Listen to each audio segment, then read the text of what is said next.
Hello प्यारे दोस्तों, मैं हूँ आपका एम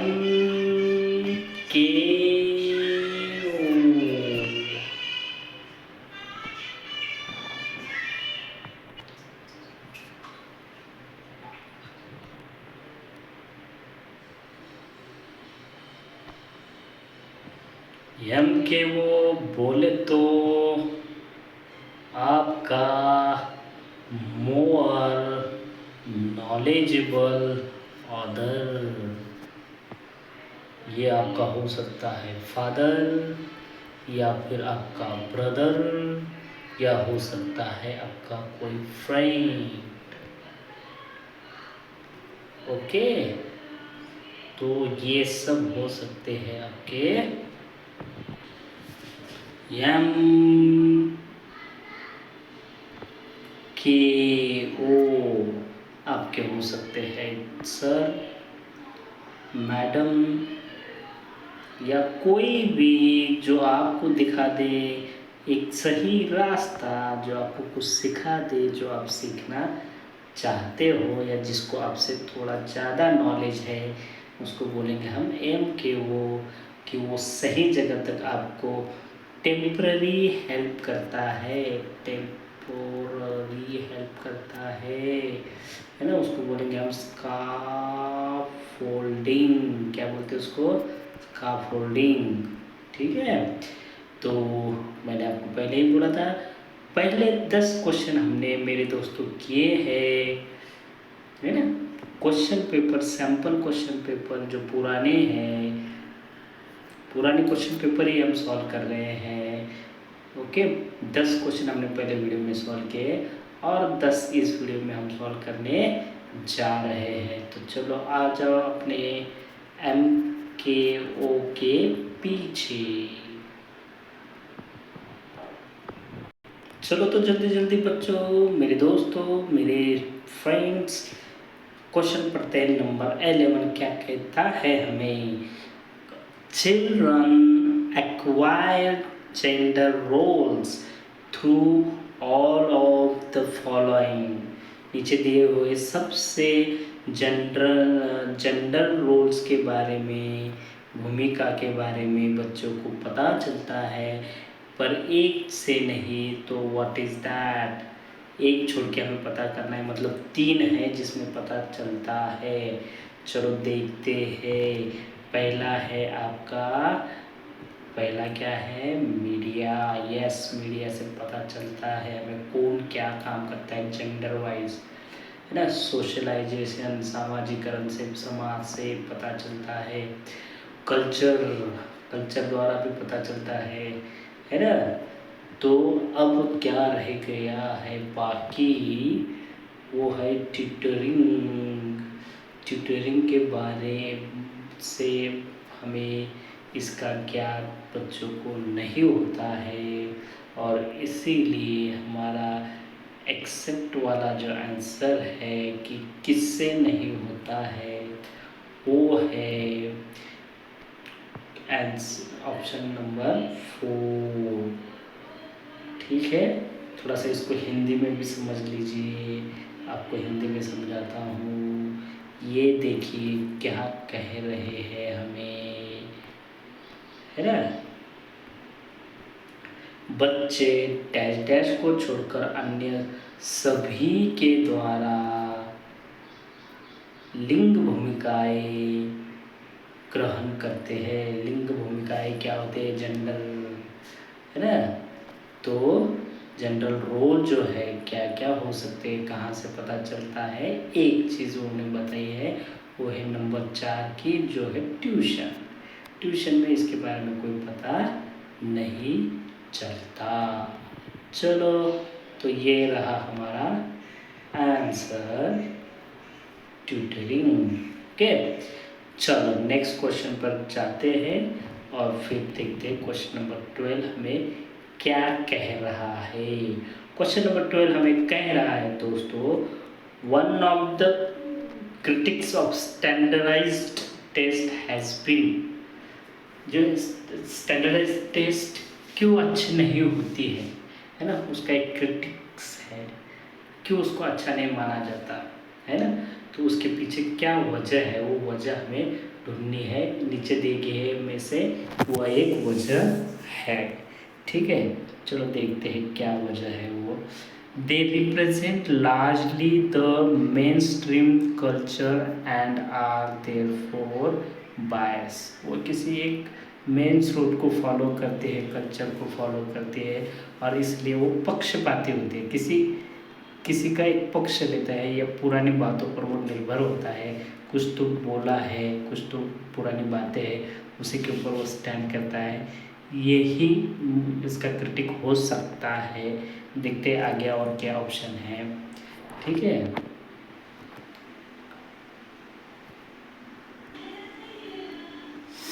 दूसरा है हमारा their language is difficult to understand. ये कोई क्रिटिक नहीं है उसका स्टैंडर्डाइज असेसमेंट का।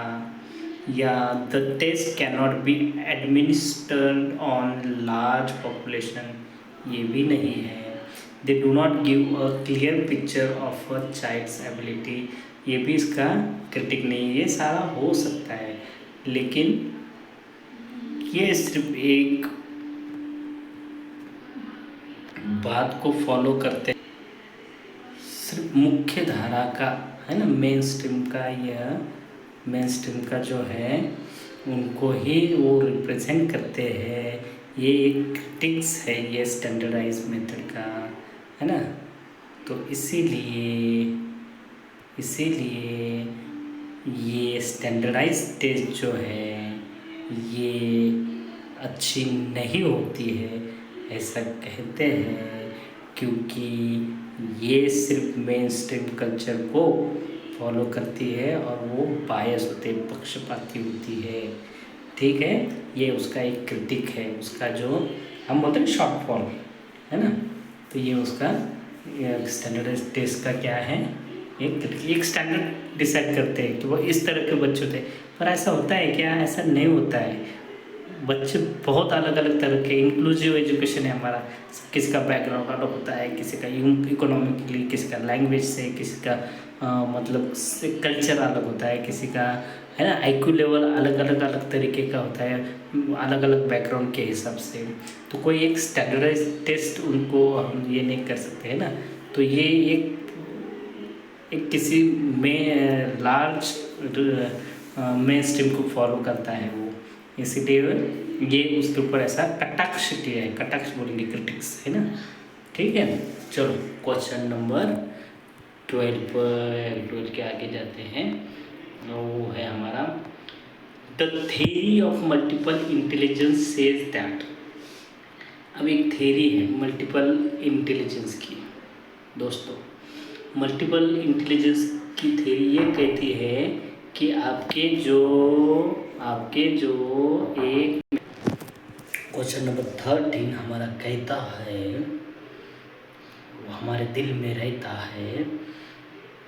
सो थ्योरी के बारे में बात कर रहे थे हम। थ्योरी जो है कि इस थ्योरी का क्या कहना है कि जो इंटेलिजेंस है ना, ये कुछ एक प्रकार का इंटेलिजेंस नहीं कि जैसे कि ड्राइंग करना ही बस, या फिर पेंटिंग करना ही बस, नहीं, बहुत सारे प्रकार के इंटेलिजेंस होते हैं, है ना। सिंगिंग का है, किसी को सिंगिंग आता है अच्छे से, किसी को डांसिंग आता है, किसी को पेंटिंग आता है, किसी को अच्छे से लेक्चर देना आता है, किसी को अच्छे से मतलब फ़ोटोशूट का ज्ञान होता है। मतलब अलग अलग तरह की इंटेलिजेंस होती है, ये थ्योरी कहती है ना।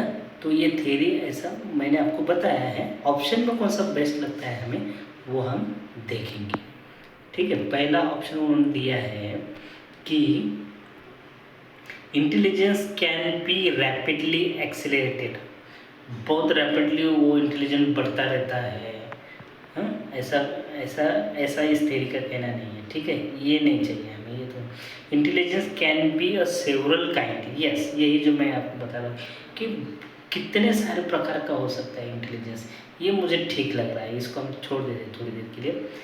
Paper pencil test are not helpful, और इंटेलिजेंस के लिए पेपर पेंसिल टेस्ट का कोई मदद नहीं होता है, ये भी ऐसा कोई ये नहीं है, ऐसा कुछ नहीं कहते हैं वो। ये कुछ भी छोटे बच्चे की तरह आपको ऑप्शन दे रहे हैं, इनके फंडे में पड़ना नहीं, तुरंत आगे जाना अपना, टाइम वेस्ट करना नहीं, ठीक है। और लास्ट वाला ऑप्शन देखते हैं कि intelligence can be multiplied with effective pedagogy. Effective pedagogy से उसको मल्टीप्लाई किया जा सकता है ना, ऐसा कुछ नहीं है, ऐसा नहीं होता intelligence. Okay, effective pedagogy use करके आप उस इंटेलिजेंस को बाहर निकाल सकते हो जो हिडन है ना, बाहर निकाल, ऊपर मल्टीप्लाइड इफेक्टिवली आप उसको इंटेलिजेंस को मल्टीप्लाइड कर सकते हो, ऐसा ये थ्योरी तो नहीं कहती है। तो इसके लिए बेस्ट ऑप्शन जो है पहले दोस्तों यही है नंबर 2 का, ठीक है, नंबर 2 का। Intelligence can be several kinds, बहुत सारे प्रकार के इंटेलिजेंस होते हैं, ये थ्योरी कहते हैं according to this theory multiple intelligence. Okay, you got it. ये बाकी के फंडों में पढ़ना नहीं, एक बार आप उसको गो थ्रू हो जाओगे ना इस थ्योरी से, आपको पता चल जाएगा एग्जैक्टली क्या कह रही। रट्टा मारो मत, याद करो मत, समझो, हर चीज़ को समझो, समझने से समझ बढ़ती है, समझने से कौन सा आंसर आपको क्या कहता है समझ में आएगा और आप आगे बढ़ते जाओगे, ठीक है प्यारे दोस्तों। यस, मैं हूँ आपके साथ, आप बहुत आगे जाओगे, टेंशन लेना नहीं, ठीक है। चलो क्वेश्चन नंबर करते हैं 14, क्वेश्चन नंबर है हमारा 14, ठीक है। क्वेश्चन नंबर 14 क्या कहता है, क्या कहता है भाई question number 14? Teacher can utilise both assessment for learning and assessment of learning. ये दोनों असेसमेंट किसके लिए यूज़ कर सकता है टीचर, है ना। तो पहला ऑप्शन है हमारे पास to know children's progress and achievement level, बराबर है, दोनों का इस्तेमाल हो सकता है इसमें, ठीक है। अब देखते हैं दूसरा ऑप्शन क्या कहता है। दूसरा ऑप्शन हमें कहता है टू लर्निंग नीड्स, है ना, to learning needs of child and select teaching strategy accordingly. अच्छा, learning needs and select teaching strategy accordingly, ये भी हो सकता है, लेकिन उसमें और उन्होंने दिया है जिसमें बच्चे का अचीवमेंट और परफॉर्मेंस ही हमें पता चलता है, तो ये नहीं हो सकता, ठीक है, ये भी नहीं हो सकता है। Assess child's performance at periodic intervals and certify his her performance, उसका परफॉर्मेंस सर्टिफाई करने के लिए नहीं होता है, ओके, उसके लिए यूज़ नहीं कर सकते हम। और हमारा फोर्थ ऑप्शन क्या कह रहा है, monitor children's progress and set appropriate goal to fulfil their learning gaps. ये फॉर्मेटिव असेसमेंट के बारे में बोल रही, जो भी बोल रही है फॉर्मेटिव असेसमेंट होती है, ठीक है, okay. So assessment for learning वाली ये बातें हैं, तो ये जो दोनों असेसमेंट की बातें यहाँ पे कर रहे हैं और उन दोनों को फुलफिल कर रहा है हमारा फर्स्ट ऑप्शन, जो कि है to know children's progress and achievement level, assessment of लिखा है, assessment of learning, okay, assessment for learning, ये दोनों teacher can use for this can, okay, this is the correct answer, ठीक है। चलो तो फिर क्वेश्चन नंबर 15 क्या कहता है ना, which one of the following is not related to continuous and comprehensive evaluation. CCE का ये लॉन्ग फॉर्म है, ये भी आ सकता है आपको, ये ज़्यादातर अभी जो शुरू है CCE क्लास 1 एंड 2 में हैं, अभी भी फॉलो कर रहे हैं हम, और ये होता भी है, एक्चुअली हर एक क्लास में होता है, लेकिन थोड़ा सा असेसमेंट इवैल्यूएशन का जो बहुत सारे चेंजेस 3rd to 5th में हुए हैं, ठीक है। Which one of the following is not related, इससे रिलेटेड नहीं है, ऐसा पूछा है उन्होंने। To the continuous and comprehensive education, ये sorry evaluation, I am sorry evaluation CCE, ये किससे रिलेटेड नहीं है, ये देखते हैं। पहला ऑप्शन हमें कह रहे हैं it has been mandated by the right to education act of India, correct है ये। It is an integral part of teaching learning process. Yes, it is very integral part of teaching, very important part of teaching learning. Okay, फिर आगे देखते हैं। It focuses on child's achievement in different learning areas. It focuses on child's achievement in different learning areas. ये भी सही है। It is useful to label children as slow, poor और intelligent, ऐसे लेबल करने के लिए ये CCE होता है, ऐसा है क्या? नहीं, ऊपर के तीनों सही है, ये गलत है, लेकिन हमें पूछा ही गलत है, इसलिए ये गलत ही सही है। लेबलिंग वाला मिला आपको कि उसको कट कर दो आप। देखो, क्योंकि क्वेश्चन क्या था हमारा, नॉट रिलेटेड, तो नॉट रिलेटेड क्या है हमारा, नॉट रिलेटेड वो लास्ट वाला ही है, नॉट रिलेटेड। हम लेबलिंग करने के लिए नहीं करते हैं, ठीक है। क्वेश्चन नंबर 16 देखो भाई लोगों, question number 16, giftedness in children can be attribute to, है ना। गिफ्टेडनेस किसकी वजह से हो सकता है, क्या कारण है इसका, ऐसे वजह हो सकती है, या किसका मेन रोल है इसमें। And interplay between heredity and environment, बहुत हेरिडिटी के ऊपर भी डिपेंड होता है और अच्छा एनवायरनमेंट भी मिलता है, तो हम ऐसे बच्चों को बोल सकते हैं, ऐसे बच्चे ही ज़्यादातर हमें गिफ्टेडनेस पाया जाता है, तो हम उसका क्रेडिट जो है हेरिडिटी और एनवायरनमेंट दोनों को दे सकते हैं, ठीक है। दूसरा ऑप्शन क्या है, और resource rich environment, rich environment की वजह से सिर्फ रिच इन्वायरमेंट को हम क्रेडिट नहीं दे सकते, ये फैक्टर उसके लिए जिम्मेदार नहीं है। सक्सेसफुल पेरेंट, अगर पेरेंट सक्सेसफुल है तो उनको क्रेडिट जाएगा क्या, नहीं, इसके वजह से भी गिफ्टेडनेस बच्चों में नहीं पाई जाती है, ये कोई वजह नहीं है, ठीक है। अब देखो फोर्थ वाला क्या कह रहा है, और डिसिप्लिन रूटीन, यस देखो discipline routine, successful parent, resource rich, ये सबको एक साथ लेकर आ रहा है हमारा नंबर 1 का ऑप्शन, है ना। हेरिडिटी ये इम्पोर्टेंट है, और बाद में एनवायरनमेंट, ये सब एनवायरनमेंट में आया, और हेरिडिटी को इधर कुछ दिखाया नहीं है, ये फर्स्ट वाला ऑप्शन हमारा सही है। You can cope with it, heredity और एनवायरनमेंट के बदौलत ही हमें गिफ्टेड चिल्ड्रन मिल सकते हैं देखने के लिए, यही एक वजह हो सकती है, ये दोनों वजह है कि नहीं। चलो क्वेश्चन नंबर हम देखते हैं अभी 17, question number 17, children coming from socio-economically disadvantaged background need a classroom environment which, जो बच्चे सोशली इकोनॉमिकली डिसएडवेंटेज मतलब एक जिनका पिछड़े हुए हैं सामाजिक रीति से भी और आर्थिक से भी, वो जो पिछड़ा हुआ वर्ग से जो बच्चे आते हैं, इनको किस तरह का एनवायरनमेंट हमें देना चाहिए।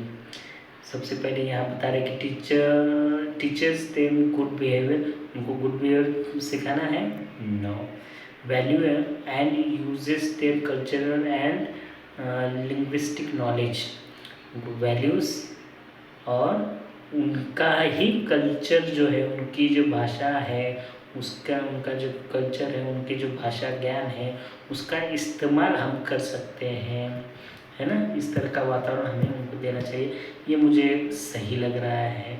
ठीक है, क्योंकि उन्हें भी लगना चाहिए कि हमें भी वैल्यू दे रहे हैं, हमें उनको वैल्यू देना है, उनकी भाषा उनके कल्चर को हमें एडमायर करना है और उसकी मदद से उनको हमें पढ़ाना है, मेन स्ट्रीम में लाना है ना। ये बहुत बेटर ऑप्शन लग रहा है मेरे दोस्तों, प्यारे दोस्तों। चलो आगे बढ़ते हैं, क्वेश्चन तो बाद में देखेंगे। डिस्करेज द स्टूडेंट, डिस्करेज वाला आया कि छोड़ दो उसको, पढ़ो ही मत, इतना लंबा पढ़ने की ज़रूरत ही नहीं। डिस्करेज ऐसा आया, छोड़ दो उसको, टाइम बचे। कैटेगराइज आया, छोड़ दो, पढ़ो मत, ये इधर टाइम लगाना नहीं, सीधा वापस जाना है, अपने टाइम को बचाना है, ठीक है।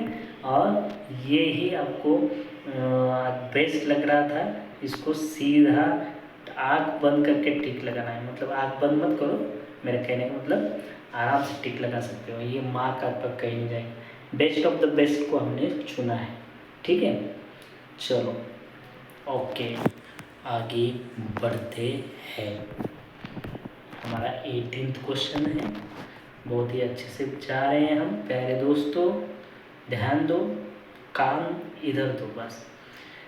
The intervention needed for creative and talented children। अभी देखो, क्रिएटिव और टैलेंटेड चिल्ड्रन के लिए आप क्या कर सकते हो in the classroom rest on, उनका जो इंटरवेंशन जो होता है किस तरह का उनको और हम आगे बढ़ने के लिए किस तरह के काम दे सकते हैं, क्या कर सकते हैं हम एज अ टीचर, है ना। Use of customised and stimulating instructional method, उनको प्रेरित कर सकते हैं टीचर, है ना, उनको इंस्पायर कर सकते हैं, उनका हौसला बढ़ा सकते हैं, ये बात तो सही लग रही है। Giving extra time to them, उनको क्या एक्स्ट्रा टाइम देने की ज़रूरत है, एक्स्ट्रा टाइम तो हम स्लो लर्नर को दे सकते हैं, उनको हम सिर्फ इंस्पायर करें, है ना, उनको कुछ इंस्ट्रक्शन दें, कुछ इंस्ट्रक्शनल मेथड यूज़ करें, है ना, ये ही बेस्ट लग रहा है। बीइंग अफेक्शनेट टूवर्ड्स देम, उनके प्रति लगाव दिखाएं, है ना, कोई काम नहीं करेगा लगाव वगैरह दिखाना, है ना। Giving them the responsibility of teaching other children, ठीक है, उनको रिस्पॉन्सिबिलिटी दे सकते हैं, एक जिम्मेदारी दे सकते हैं, थोड़ी बहुत दोस्तों को मदद करना पढ़ाना, लेकिन बेस्ट ऑप्शन यही है उनके लिए, फर्स्ट वाला सबसे बेस्ट, है ना, तो इसको आपको टिक लगाना है, ठीक है। चलो आगे वाला क्वेश्चन करते हैं, question number 19। Which one of the following ways is not a suitable way to help hyperactive children. देखो, हाइपर एक्टिव चिल्ड्रन लर्न, अभी हाइपर एक्टिव चिल्ड्रन जो होते हैं, हाइपर एक्टिव चिल्ड्रन जो होते हैं उनको, है ना, उनके लिए कौन सा वे सुटेबल नहीं है, ये पूछ रहे। सुटेबल वाला, पहले सुटेबल क्या है वो देख लो। Breaking up a task into the small, अच्छा है, ये सुटेबल है, पर हमें उन्होंने सुटेबल नहीं है पूछा है। Offering alternative ways of learning, ये भी सुटेबल है उनके लिए, ठीक है। फिर including physical activity in their daily schedule, ये भी ठीक है। Reprimanding them often for being restless, वो आलस से दिखा रहे, कुछ काम नहीं कर रहे, तो उनको डांटना है, धमकाना है, डराना है ना, ऐसा करना है क्या, नहीं, ये नेगेटिव है, और हमें पूछा ही नेगेटिव है, तो हमारा ये नेगेटिव ही हमारा सही आंसर है, इसको आपको टिक लगानी है, ठीक है। बाकी सब पॉजिटिव है, ये बातें करनी है हमें उनके लिए, है ना, हाइपर एक्टिव बच्चों के लिए छोटा छोटा काम देना है, उनको प्रेरित करना है, उनको समझाना है ना, उनको डांट कर धमका कर करो जल्दी से, नहीं तो मार पड़ेगी या डांट पड़ेगी, ऐसे करने से वो बिल्कुल ही नहीं करेंगे, प्यार से ही वो करेंगे, ठीक है। चलो आखिरी क्वेश्चन देखते हैं प्यारे दोस्तों, आखिरी क्वेश्चन है हमारा आज का, patterns of divergent thinking identified children. Divergent thinking identify वाले जो बच्चे हैं, parents of divergent thinking identify children who are divergent thinking, patterns of divergent thinking. Sorry, disturb करते हैं मुझे लोग, इसलिए मेरा गड़बड़ हो जाता है। Patterns of divergent thinking, divergent thinking का जो पैटर्न है उससे हम किसको आइडेंटिफाई कर सकते हैं? डिसेबल्ड बच्चों को आइडेंटिफाई कर सकते हैं क्या? नहीं। डिसलेक्सिक बच्चों को नहीं कर सकते। जिनका डाइवर्जेंट थिंकिंग है, अलग अलग तरीके से सोच रहे हैं, और जो अलग अलग तरीके से सोचते हैं वो होते हैं, उनको ही हम बोलते हैं क्रिएटिव, है ना। एक समान सोचने वाले बहुत होते हैं, पर कुछ ही बच्चे होते हैं जो एक ही चीज़ को अलग अलग तरीके से सोच सकते हैं, और वी कॉल देम क्रिएटिव। तो क्रिएटिव बच्चों को पहचान सकते हैं, आइडेंटिफाई कर सकते हैं ना। रिसिलेंट बच्चों को भी नहीं पहचान सकते, क्रिएटिव। तो ये हमारा ऑप्शन है क्रिएटिव। ठीक है, आज के लिए इतना ही प्यारे दोस्तों। अब आपको आपका जो MK वो है ये बाय बाय करना चाहता है। ठीक है, जल्द ही मिलेंगे। बाय बाय, टाटा, टेक केयर। और याद रखो अपने MK को लाइक करो, सब्सक्राइब करो। तुरंत मैं को आपके लिए कोशिश करूँगा कि आप कितना अच्छा मार्क्स ला सकते हो। ये मेरा अनुभव है, और मेरा अनुभव मैं आपके साथ साझा कर रहा हूँ। Bye bye all.